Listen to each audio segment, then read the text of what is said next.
Le président ghanéen John Dramani Mahama a lancé une tournée dans les pays du Sahel axée sur la médiation entre l'AES et la CEDEAO, appelant à corriger le manque de confiance et à resserrer les liens entre ces deux organisations régionales.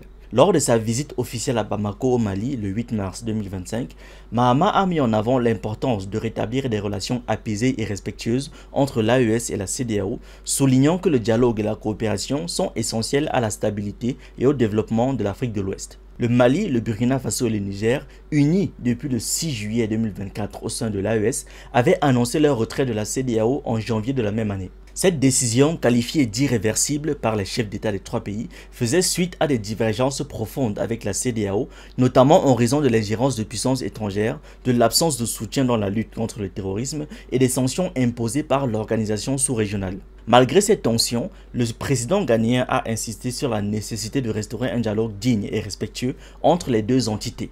Lors de sa rencontre avec le président malien Assimi Goïta, Mahama a souligné que nous devons œuvrer à instaurer des relations dignes de ce nom entre l'AES, qui est une réalité irrévocable, et la CEDEAO. Il a par la suite ajouté « Nous sommes frères et nous sommes appelés à vivre ensemble », rappelant ainsi l'importance des liens historiques et culturels entre les pays de la région. Le rôle clé du Ghana dans la médiation entre l'AES et la CEDEAO s'est accentué depuis le retour au pouvoir de Mahama en décembre 2024. En janvier 2025, le président ghanéen a nommé un envoyé spécial chargé des relations avec l'AES et a entamé une série de rencontres diplomatiques avec les dirigeants de la CEDEAO.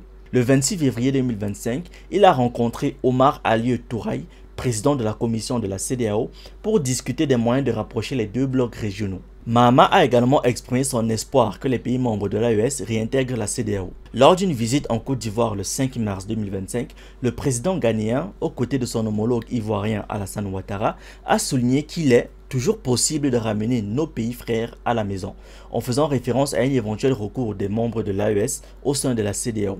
Le président Ouattara a également exprimé son soutien à l'initiative de Mahama en l'encourageant à poursuivre ses efforts de médiation.